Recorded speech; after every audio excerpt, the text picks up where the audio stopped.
प्यारे बच्चों, good afternoon. आज हम आप लोगों को कक्षा 9 के भौतिक विज्ञान के जो चैप्टर हैं, भौतिक विज्ञान के पहला जो आपका चैप्टर है वो गति है। गति के बारे में बताएंगे। इसमें गति के बारे में हम लोग पहले गति क्या होती है उसके बारे में पढ़ेंगे, फिर भौतिक राशियाँ क्या होती हैं, भौतिक राशियाँ के कितने भाग हैं उनके बारे में पढ़ेंगे, दूरी, विस्थापन, चाल, वेग, त्वरण, इनको एक साथ पढ़ेंगे। ये क्या होते हैं, इनकी परिभाषाएं क्या हैं, इनकी मात्रक क्या है। इसके बाद हम ग्राफी निरूपण इनके पढ़ेंगे और लास्ट में हम गति के समीकरण के बारे में पढ़ेंगे जो हमारा सबसे इम्पोर्टेंट है। इसका निगमन बताया जाएगा आपको, ये फार्मूले कैसे आते हैं, जो आपके इक्वेशन ऑफ मोशन होते हैं, समीकरण आपका जो गति का होता है। आपके सिलेबस में 3 समीकरण हैं, 3 समीकरण आपको बताए जाएंगे, वो भी ग्राफी विधि के द्वारा आपको बताया जाएगा। सबसे पहले हम जानेंगे गति क्या होता है। गति, अगर कोई वस्तु है वो समय के साथ अपनी स्थिति में परिवर्तन करती है, तो जो वो परिवर्तन होता है उस परिवर्तन स्थिति को हम गति कहते हैं। मैं परिभाषा यहाँ लिख दे रहा हूँ।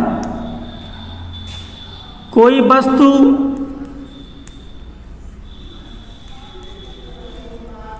वस्तु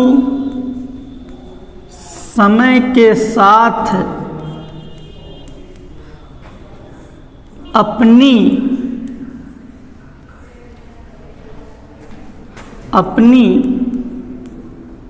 गति, या यहाँ मैं लिख दे रहा हूँ स्थिति, ये लिख सकते हैं आप, अपनी स्थिति में परिवर्तन करती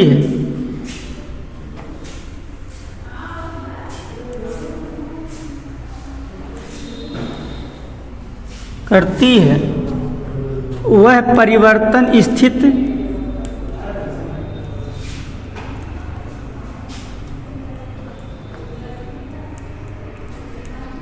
गति कहलाती है।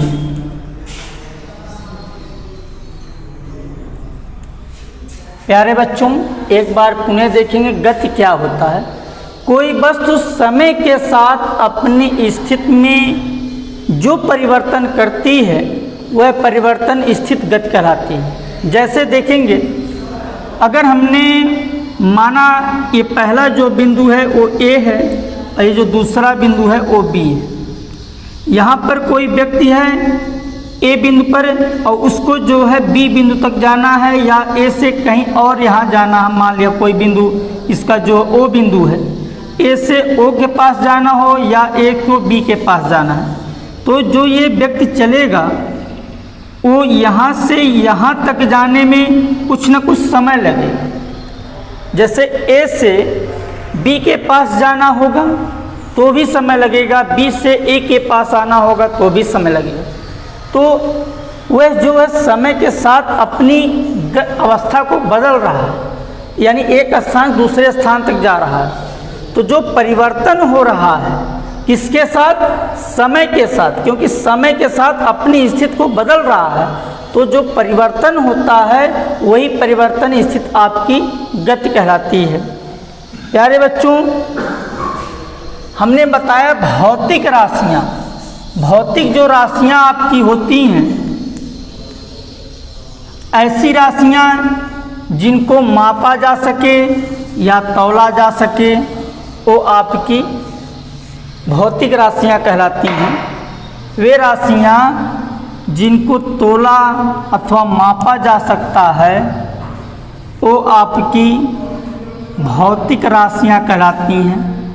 जो भौतिक राशियाँ होती हैं जैसे लंबाई, द्रव्यमान, समय आदि, ये भौतिक राशियाँ होती हैं जिनको हम तौल या माप सकते हैं।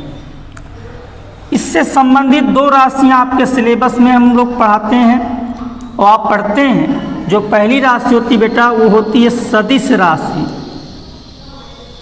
सदिश राशि और जो दूसरी राशि होती है वो अदिश राशि होती है।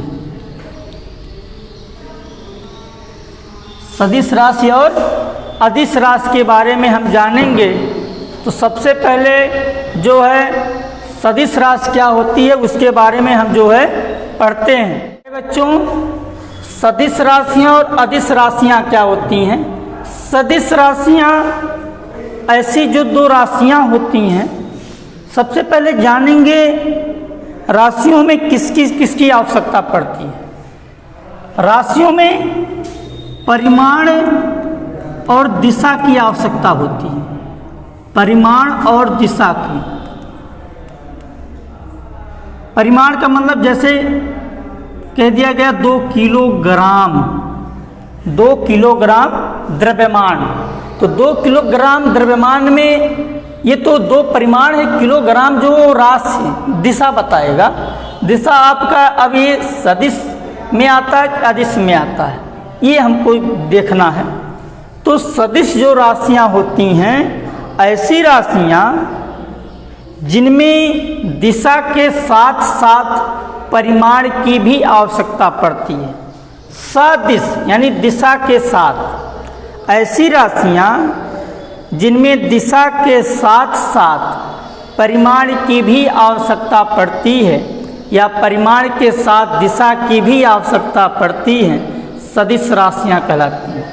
तथा ये सदिश योग के नियमों का पालन भी करती हैं। एक बार पुनः, सदिश राशियाँ वे राशियाँ होती हैं जिनको व्यक्त करने के लिए परिमाण के साथ साथ दिशा की भी आवश्यकता पड़ती है, सदिश राशियाँ कहलाती हैं। तथा वे सदिश योग के नियमों का पालन भी करें। जैसे एग्जाम्पल के तौर पे सदिश राशि का जो एग्जाम्पल है, कौन कौन सी सदिश राशियाँ हैं। जैसे नंबर जो आपका 1 है, बल, वेग, बल, वेग, संवेग आदि जो है वो सदिश राशियाँ। विद्युत धारा भी आपकी एक सदिश राशि थी, लेकिन वह सदिश योग के नियमों का पालन ना करने के कारण उसको अदिश राशि में रखा जाता है। आपसे पूछा जाता है विद्युत धारा एक सदिश राशि है, एक अदिश राशि है। विद्युत धारा केवल सदिश योग के नियमों का पालन नहीं करती है, जिसके कारण उसको अदिश राशि में रखा गया है। अदिश राशियाँ क्या होती हैं? अदिश राशियाँ वे राशियाँ जिनमें केवल और केवल परिमाण की आवश्यकता होती हैं, दिशा की नहीं, वे अदिश राशियाँ कहलाती हैं।